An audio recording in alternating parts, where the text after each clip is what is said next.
नवंबर के नीचे पहला ही सेंटेंस।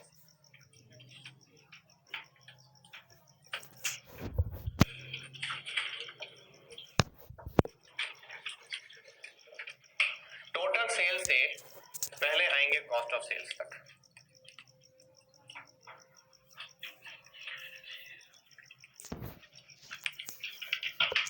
मार्कअप है, मार्जिन है,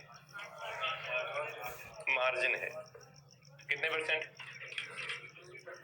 तो मार्जिन में सेल 100 होती है, तो सितंबर की कॉस्ट ऑफ सेल बन जाएगी 7000 इंटू 80/100। अक्टूबर की हो जाएगी 7500 इंटू 80/100। कितनी? 5600, 6000। सब लोग खुद बोले बगैर ट्राई करें नवंबर की कॉस्ट ऑफ सेल। करें, ट्राई करें। नोट जो कर रहे हैं कर ही लेंगे, लिखा ही हुआ है सामने। ट्राई करें पहले सारे। नवंबर की कॉस्ट ऑफ सेल्स कैलकुलेट करें।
हाँ जी, नवंबर 77920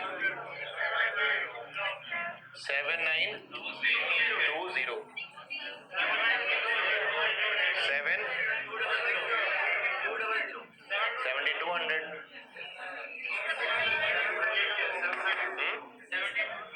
6336 8712 7128।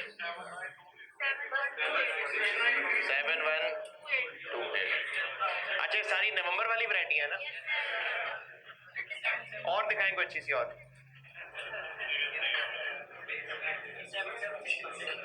77 ये ऐसे ही बोला है कि कैलकुलेट किया है?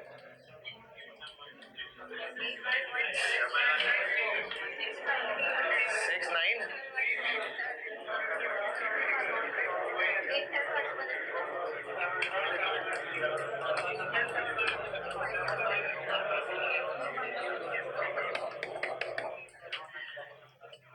मैंने ये 80/100 इंटेंशनली लिखा था, वरना मैं इसको 80% भी लिख सकता था। सेल प्राइस बढ़ जाएगी नवंबर से, कॉस्ट भी बढ़ जाएगी। नहीं, सिर्फ सेल प्राइस बढ़ेगी। अगर पहले हम कोई चीज 100 रुपए की बेचते थे तो खरीदते कितने की थे? 80 की। और ये जो 80/100 किया ना, ये असल में यूनिटरी मेथड हो रहा है कि अगर ये 100 है तो 80 कितना होगा। तो हम जो चीज पहले 100 रुपए की बेचते थे, आइंदा अब वो 110 रुपए की बेचा करेंगे, खरीदेंगे अभी भी 80 की।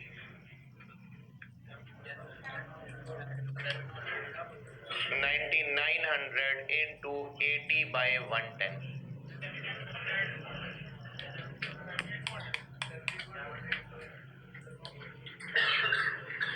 10,890 into 80/110, 10,000 into 80/110।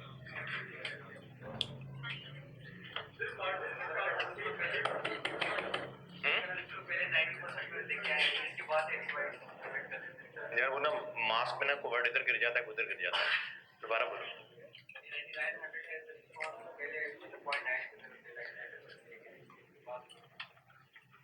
ये 110 और 80 वाली बात समझ आई कि नहीं? नहीं समझ आई? दोबारा सुन लें।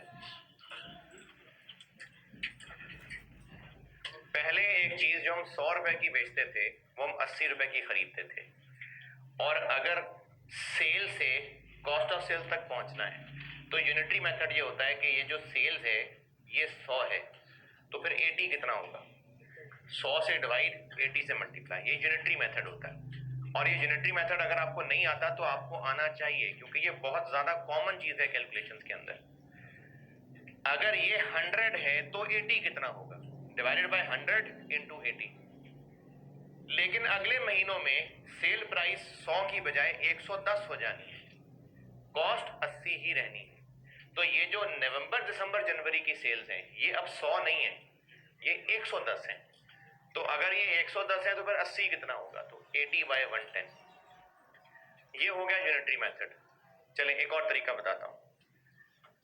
इन सेल्स में उन सेल से क्या डिफरेंट है? 10% हायर है ना। अगर 10% हायर ना होती तो 80% लगा लेते फिर, या फिर भी नहीं लगाते? तो ऐसा करते हैं, इसको पहले 10% वापस ले जाते हैं, इसको 10% वापस ले जाते हैं। वापस ले जाने का मतलब है कि इसको 90% से मल्टीप्लाई करना नहीं, ये 10% एडेड है, इसको 1.1 से वापस लेके जाएं, 1.1 से डिवाइड करेंगे तो वापस आ जाएगा। अब लगा दें 80%, तो आंसर आ जाएगा 7200, 7920।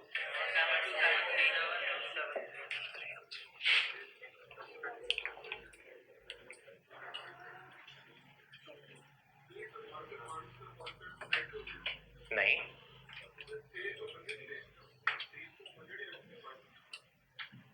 इसलिए मैंने यहां पर परसेंटेज नहीं लिखा। मैं ये 80/110 को मार्जिन नहीं बोल रहा, मैं यूनिटरी मेथड से कर रहा हूं। अगर मार्जिन से करना है ना, कोई हर्ज नहीं है, कर लेते हैं। ये 20 होगा, 30 होगा ना। नया मार्जिन निकाल लें, 30 डिवाइडेड बाय 110, देखें कितने परसेंट बना। पहले 20% मार्जिन इसलिए निकला हुआ था, पहले 20% मार्जिन इसलिए निकला हुआ था कि हम जो चीज 80 रुपए की खरीदते थे वो 100 रुपए की बेचते थे, तो 20 रुपए प्रॉफिट कमाते थे। ये इसका 20% था। अब चूंकि सेल प्राइस चेंज हो गई, जीपी रेशियो चेंज कर लें, कितनी आ जाएगी? 27.2 चल रहा है आगे। अब चूंकि आगे चलता जा रहा है ना, तो राउंडिंग ऑफ का फर्क आ सकता है, वरना ऐसे कर लें। अब इसको 27 कर लें, और 27.27 का मतलब है कि कॉस्ट है 72.73, मल्टीप्लाई कर लें उससे, आप तकरीबन यही आ जाएगा। क्या जी? किसका 10%? किसका 10%? सेल, अपनी सेल प्राइस का 10% बढ़ रही है, तो वो 100 रुपए से 110 रुपए हो रही है, तो प्रॉफिट इससे 10% नहीं बढ़ रहा। ये आपके सामने नहीं बढ़ा, बस साबित हुआ। देखिए, एक चीज जो 80 रुपए की पहले खरीदते थे, अब कितने की खरीदेंगे? तो कॉस्ट अब भी 80 रुपए होगी। मैंने परसेंटेज नहीं लिखी, रुपए लिखे हुए। जो चीज पहले 100 रुपए की बेचते थे, अब वो 110 रुपए की बिकेगी। कोई चीज सेम रेशियो से तब बढ़ती है अगर वो दोनों सेम रेशियो से बढ़नी है। तो जैसे जैसे अभी इसी सवाल में आगे आएंगे ना, मार्केटिंग एक्सपेंसेस में, तब इस बात का जवाब है सेल प्राइस बढ़नी है, कॉस्ट नहीं बढ़नी। जब सेल प्राइस देखें, ट्रेन है, जो ट्रेन की पटरी है, चूंकि दोनों लाइन साथ साथ है, वरना ट्रेन उतर जाएगी। तो जब ये लाइन टर्न करेगी तो उसने भी टर्न नहीं करना है, इनका आपस का रेशियो सेम रहेगा। लेकिन अगर एक लाइन ऐसे जा रही है, दूसरी लाइन ऐसे होती जा रही है, तो फासला बढ़ना शुरू हो जाएगा। तो कॉस्ट नहीं चेंज हो रही, सेल्स चेंज हो रही है। जब सेल्स चेंज हो रही है तो उनका आपस का रिलेशन 20% नहीं रह गया, फिर वो 30 रुपए आ गया।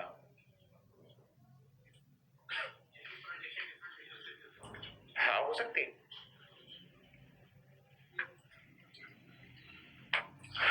Cost of sales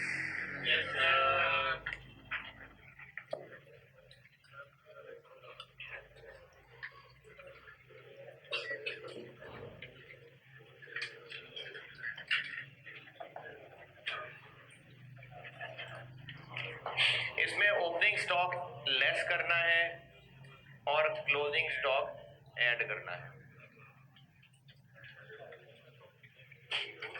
closing stock कितना होगा?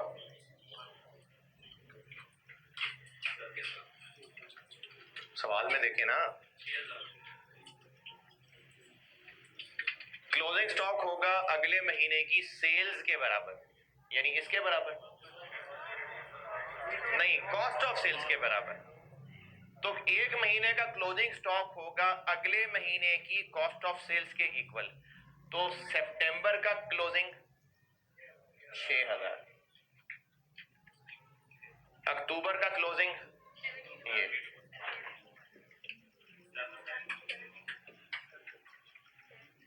इसलिए जनवरी दिया हुआ था, वरना जनवरी का क्या काम था, हम तो दिसंबर तक का बजट बना रहे हैं, इसलिए जनवरी दिया हुआ था ताकि ये स्टॉक निकले। ये 6 क्लोजिंग है तो अगला ओपनिंग है। क्या जी? क्या? हाँ जी, ये इधर ओपनिंग है।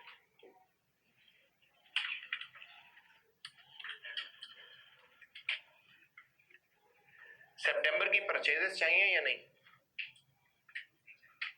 सितंबर की परचेजेस जी, ये यहां से एक महीने का जो क्लोजिंग स्टॉक होगा वो अगले महीने की कॉस्ट ऑफ सेल्स के बराबर होगा। ये लिखा हुआ है पॉइंट नंबर 3 में। तो जो अगले महीने की कॉस्ट ऑफ सेल्स है उतना ही पिछले महीने का क्लोजिंग। सितंबर की परचेजेस की जरूरत है या नहीं है? है, क्योंकि परचेजेस की पेमेंट कब होती है? 10% उसी महीने और बाकी अगले महीने ना। तो अक्टूबर की पेमेंट के लिए सितंबर की परचेज चाहिए, लेकिन सितंबर की परचेज में ओपनिंग स्टॉक तो नहीं है। नहीं बताया, जीरो ज्यूम कर लें। फिर मैंने यहां कॉलम बनाया नहीं, अगर अगस्त का कॉलम बनाता तो उसका क्लोजिंग क्या होता? ये। तो अगर ये इधर क्लोजिंग होता तो फिर इधर ओपनिंग है।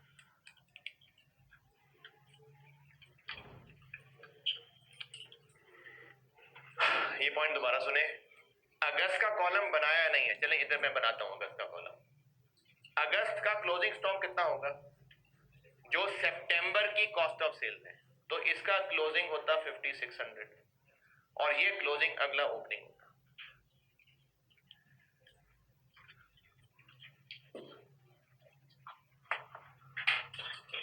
परचेजेस निकल आएंगी। क्या जी? इस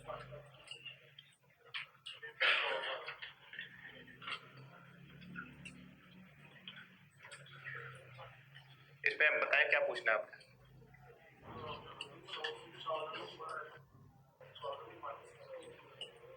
तो बुरा लग रहा है?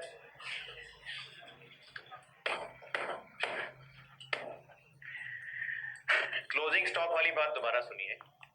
पॉइंट नंबर 3 में लिखा हुआ है कि कंपनी की पॉलिसी है कि वो स्टॉक मेंटेन करती है कितना, equal to projected sale of the next month. जो अगले महीने में बेचना होता है हम उतना ही इस महीने में स्टॉक रख लेते हैं। तो ये इस महीने के क्लोजिंग स्टॉक की बात हो रही है कि ओपनिंग स्टॉक की बात हो रही है? जितना अगले महीने बेचना होता है हम उतना ही इस महीने स्टॉक में रख लेंगे। ये क्लोजिंग की बात हो रही है ना। और क्लोजिंग स्टॉक की अगर अमाउंट की बात करें तो वो सेल वैल्यू होती है कि कॉस्ट होती है? कॉस्ट। तो अगले महीने की सेल जितना इस महीने का क्लोजिंग स्टॉक, तो वो सेल वैल्यू की बात नहीं हो रही, वो यूनिट्स की बात हो रही है, यानी कॉस्ट ऑफ सेल की बात हो रही है। तो जो अगले महीने की कॉस्ट ऑफ सेल होगी उतने ही के बराबर हम पिछले महीने का क्लोजिंग रख लेंगे। ये पॉइंट 3 में लिखा हुआ।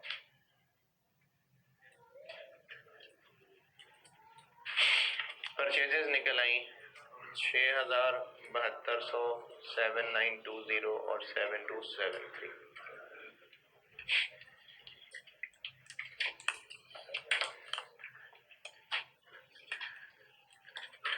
ये निकल आई परचेजेस। और पेमेंट्स के लिए क्या तय है?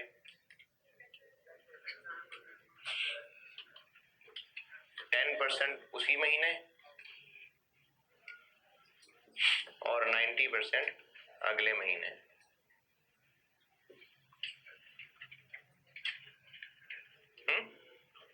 क्या ये किधर से पता चला?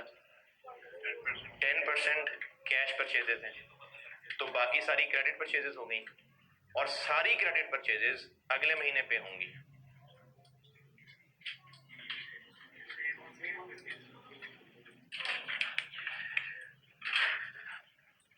पॉइंट नंबर 4 में दूसरा सेंटेंस, 10% कैश परचेजेस हैं तो बाकी क्रेडिट परचेजेस कितनी हुई? 90%। पहला sentence, all creditors are paid in the month following delivery, यानी जिस महीने में डिलीवरी हो रही है जो उसके बाद आने वाला महीना है। जिस महीने में गुड्स डिलीवर हो रही है परचेजेस उसी महीने की है ना, तो फॉलोइंग उससे अगला महीना।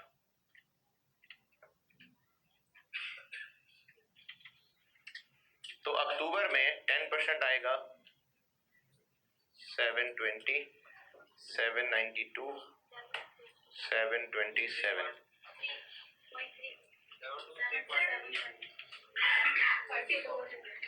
5400, 6480।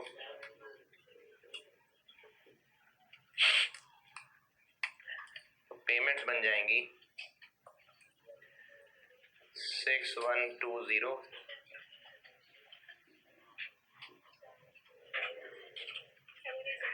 7,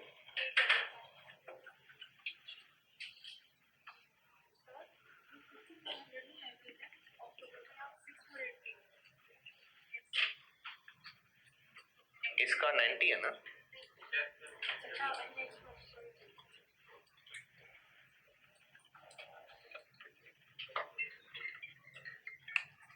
अच्छा, जिनको वो टोटल वाली लाइन नजर नहीं आ रही वो उधर देख लें, ये है टोटल वाली लाइन 6120, 7272,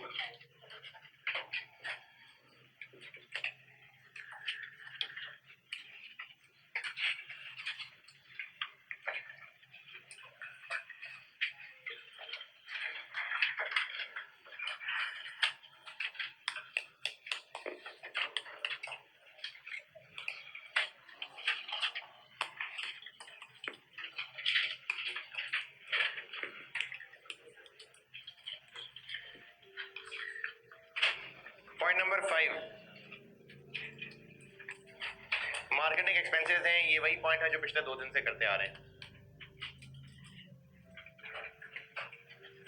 मार्केटिंग एक्सपेंसेस फिक्स्ड कितने होंगे? फिक्स्ड 3 लाख बताए हुए हैं, उसमें से आधे फिक्स्ड हैं, यानी 1.5 लाख फिक्स्ड हैं, तो वो फिर हर महीने इतने ही रहेंगे।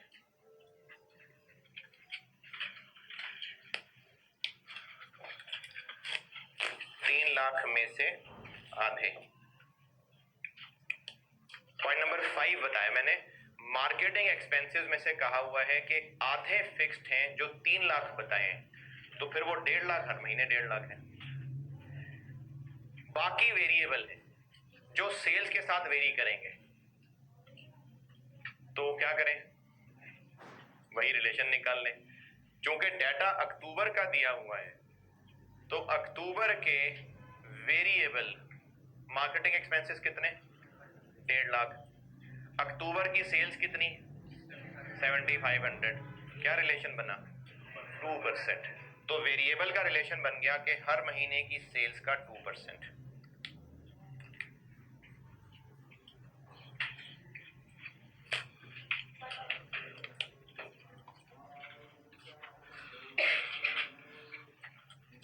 सेल्स महंगी होंगी, सेलिंग एक्सपेंसेस भी महंगे हो जाएंगे, तो ये रिलेशन बाकी रहा, इसलिए अब महंगी सेल्स पे भी 2% ही लगेगा। लिखा हुआ है पॉइंट में कि जो सेलिंग एक्सपेंसेस वेरिएबल हैं वो सेल्स के साथ वेरी करने हैं वैल्यू ऑफ सेल्स की रेशो में, यानी उनका सेल्स के साथ रिलेशन बाकी रहना है। जीपी का नहीं बाकी रह रहा था क्योंकि कॉस्ट चेंज थी। सेलिंग एक्सपेंसेस का सेल्स बढ़ने से भी ताल्लुक वैसा ही रहेगा, ठीक है? तो इसलिए 2% ही लगेगा। सस्ती सेल्स पे भी 2%, महंगी वाले पे भी 2% ही रहेगा। ये 2% कैसे निकला? अक्टूबर का डाटा दिया हुआ है, अक्टूबर के 3 लाख में से आधे 50% 1.5 लाख ये वेरिएबल हैं, और अक्टूबर की सेल्स 7500 है, तो उससे रिलेशन ये निकलता है कि ये सेल्स का 2% है, तो फिर हर महीने की टोटल सेल्स का 2% लेते जाएंगे। अक्टूबर का तो खैर 1.5 लाख ही है, नवंबर का 198,218।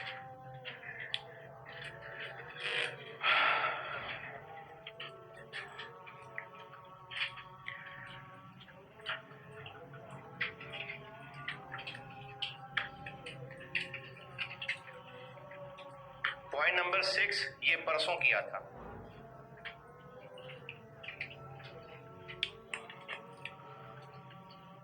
LM इंटू 1.02, ये परसों वाले सवाल में किया था कि हर महीने 2% बढ़ते जाएंगे। मैंने तो पता नहीं शायद 4% बोला था, यही वाला पॉइंट कि जो पिछले महीने की एडमिन कॉस्ट दी हुई है सितंबर की, हर अगले महीने 2% बढ़ता जाएगा, तो लास्ट मंथ इंटू 1.02। तो अक्टूबर में कितना? 204, 208, 212।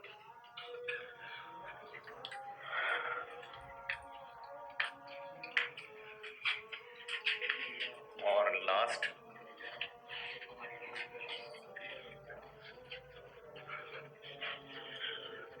पॉइंट 7 क्यों लिखा हुआ है?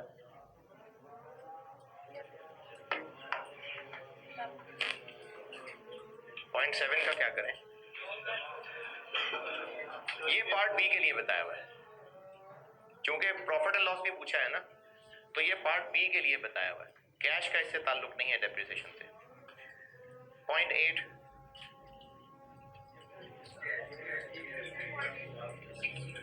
जी, इसका कैश से क्या लिंक बन रहा है? कितना? पॉइंट नंबर 8 में कहा हुआ है कि एक पुराना इक्विपमेंट है जिसको हम एक्सचेंज करेंगे नए के बदले। नया होगा 2 मिलियन का, लेकिन पुराना 3 लाख में एडजस्ट हो जाएगा।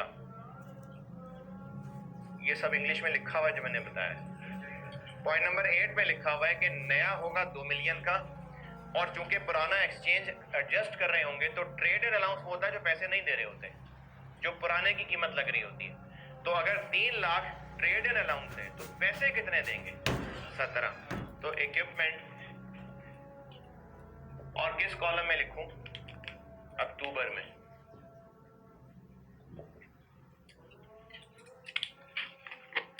अक्टूबर में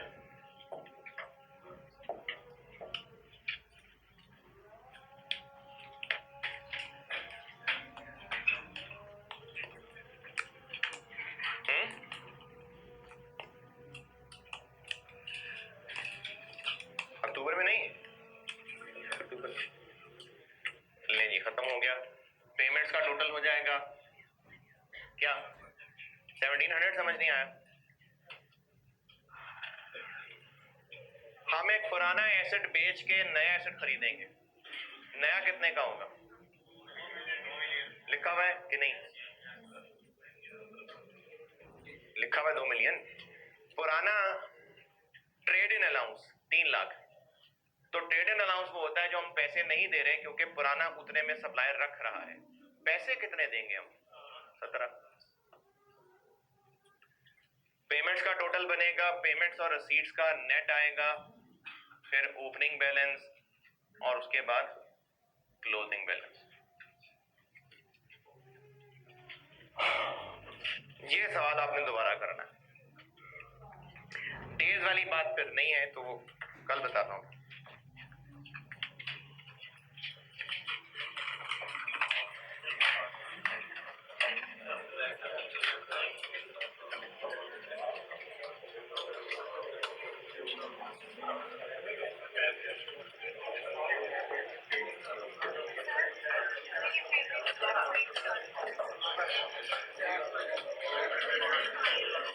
कैसे आया? कैश परचेज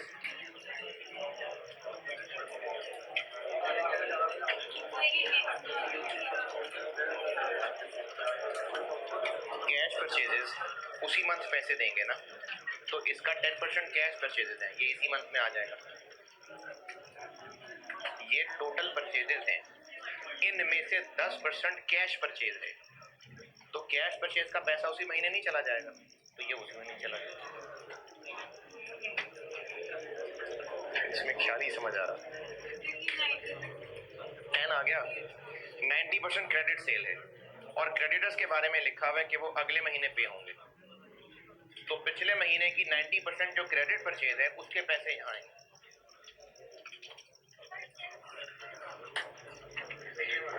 ओवरहेड्स और आसान सा कैश बजट।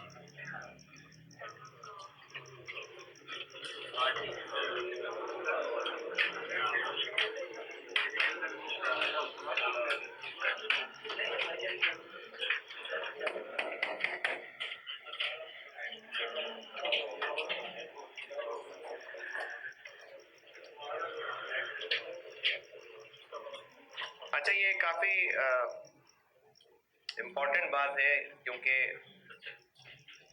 फैमिलीज के अंदर ये हम बात तो है ही, फौजियां होती रहती हैं। तो कुछ इलाकों में स्पेशली ये जो देही इलाके, यहाँ पर एक बाकायदा ट्रेंड है और इसके लिए अदले बदले वाली बात है, इसके लिए प्रोफेशनल्स मौजूद हैं कि रोना है। रोना, किसी फौजगी पे रोना है, और ये देखी आंखों देखी बातें, और वो जो रो रहे हैं खासतौर पे औरतों में बहुत ज्यादा है। रोना और रो के नॉर्मल बात की फिर रोना, तो ये जो गांव वगैरह है ना, इनमें ये बहुत ज्यादा है, और इनमें बाकायदा जिसका अजीज फौत हुआ है, जैसे मेरी कजन की भतीजी थी मेरी, मेरे स्टूडेंट भी थी मेरी, और उसकी डेथ हुई थी साल पहले। तो जब मैयत घर लेके गए तो जो उस बच्ची की फुफ्फो, वो आके बच्ची की माँ को झंझोड़ के रो, मतलब माँ इतनी रोई नहीं अभी, और वो जो फुफ्फो है वो चीख चीख के नाम ले लेके उसका चीख के उसको झंझोड़ रही है, फिर वो भी रोना शुरू हो गई। तो ये जो चीखना चिल्लाना है ना, ये अल्लाह को बिल्कुल पसंद नहीं है। एक होता है वैसे ही गम से आंसू आना, ये इंतहाई कुदरती चीज है, इसमें कुछ मसला नहीं है। एक होता है चीख चिंगाड़ करना, ये बिल्कुल भी पसंद नहीं है।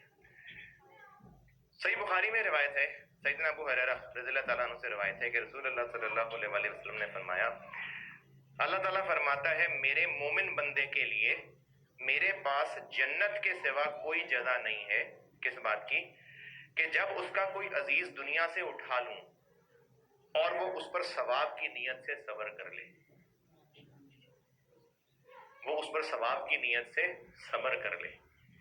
और ये मैंने पहले ही इसलिए बताया था कि सब्र होता ही वही है जो आवाज में होता है। वैसे गम से रोना आ जाना ये अलहदा चीज है, और एक है मैयत पे चीखे मार मार के रोना। कि और ये बरादरियों के अंदर ना ये चीज मैटर करती है कि फलाने की मैयत पे आके फलाने रोए थे, अब हमें भी जाके रोना पड़ेगा वहां। कल मुलाकात होगी इंशाअल्लाह।